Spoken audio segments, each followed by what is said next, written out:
श्री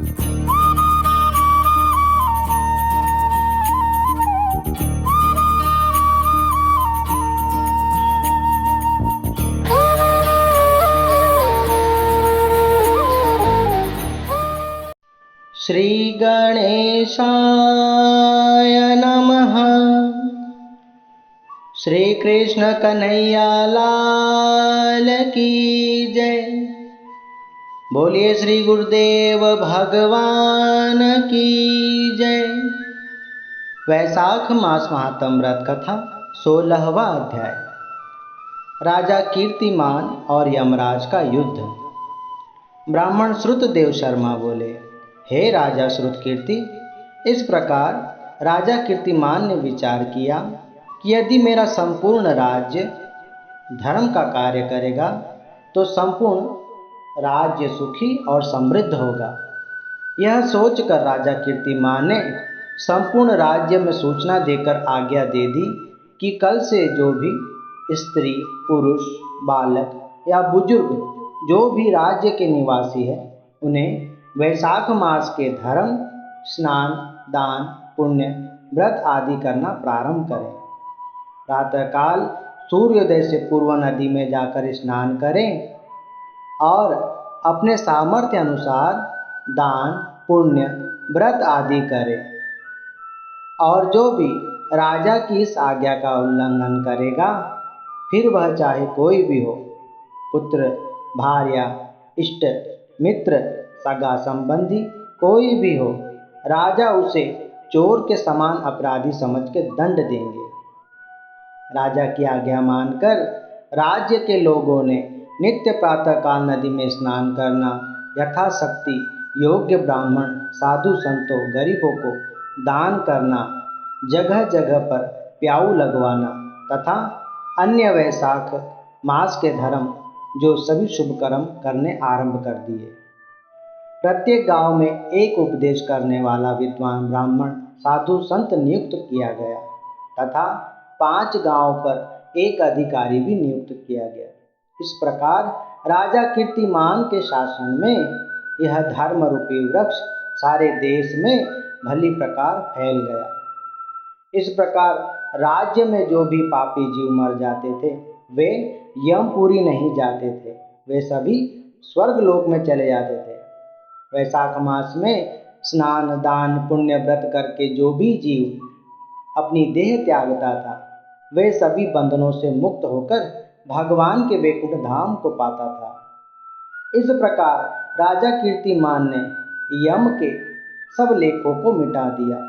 मनुष्य के जो भी पुराने कर्म थे, वे सब नाश हो गए और चित्रगुप्त के लिखने के लिए कुछ भी ना रहा। वहां एक भी पापी नहीं बचा, संपूर्ण नरक खाली हो गया था। एक दिन श्री नारद जी भ्रमण करते हुए यमलोक में आए। तब श्री नारद जी को यमपुरी में एकदम शांति दिखाई दी, परंतु यमराज को चिंतित देखा। तब उन्होंने यमराज के पास जाकर पूछा, हे यमराज, नरक में पहले जैसे जीवों के हाहाकार के शब्द सुनाई नहीं दे रहे हैं। यमपुरी में पहले जैसा कोलाहल नहीं है। यहाँ पूर्ण शांति लगी पड़ी है। चित्रगुप्त भी खाली बैठे हुए दिख रहे हैं। क्या इनके पास लिखने के लिए कुछ भी नहीं है? मैंने कभी यमलोक का ऐसा हाल नहीं देखा। आखिर इसका क्या कारण है? तब यमराज जी कहने लगे, हे नारद जी, कीर्तिमान नाम का एक राजा पृथ्वी पर हुआ है। उसने अपने राज्य में आज्ञा दी है कि जो कोई वैशाख मास के धर्म का पालन नहीं करेगा, वह दंड का अधिकारी होगा। इसीलिए उसके भय से सभी लोग वैशाख मास के सरल धर्म का पालन कर रहे हैं। यह सरल धर्म उनके जीवन को बदल रहा है। इसलिए संपूर्ण यमपुरी खाली है और पुण्य प्राप्त कर मनुष्य अपने सभी बुरे कर्मों का नाश कर वैकुंठ धाम को जा रहे हैं। चित्रगुप्त के पास लिखने के लिए कुछ भी नहीं बचा है, इसलिए वे काठ की मूर्ति के समान खाली बैठे हुए दिख रहे हैं। यमराज बोले, हे नारद जी, अब मैंने बहुत सहन कर लिया। अब उस राजा कीर्तिमान के साथ युद्ध करूंगा और उसे इस कार्य के लिए मैं अवश्य दंड दूंगा, जिससे कि भविष्य में कोई मेरे कार्य में विघ्न ना डाले। इस प्रकार कहकर यमराज तुरंत अपने सेवक मृत्यु, काल, रोग, जरा, दुख, पीड़ा और अपने दूतों को साथ लेकर दंड धारण कर भैंसे पर चढ़कर पृथ्वी पर आए और युद्ध का सिंहनाद करते हुए राजा की नगरी को चारों ओर से घेर लिया। इससे समस्त प्रजाजन भयभीत हो गई।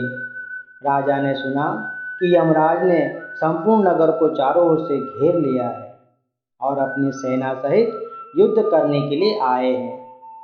राजा ने यमराज के जो सेवक मृत्यु, काल, जरा, रोग, दुख आदि और यमराज के सभी दूतों को मार के वहां से भगा दिया।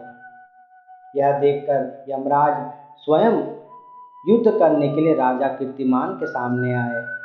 उन दोनों में महाभीषण युद्ध आरंभ हो गया। यमराज ने राजा पर बाण चलाए।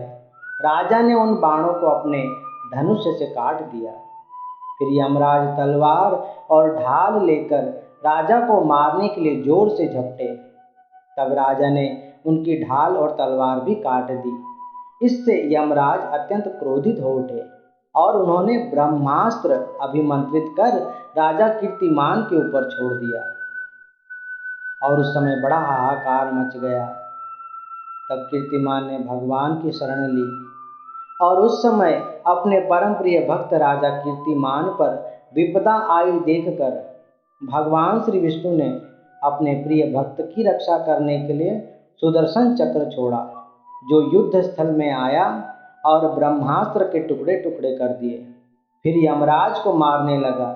यह देखकर राजा कीर्तिमान ने सुदर्शन चक्र की स्तुति की, उनसे प्रार्थना करने लगे, हे सुदर्शन चक्र, आप भगवान श्री विष्णु के हाथ के आभूषण हो, आपको मेरा सहस्त्र प्रणाम है।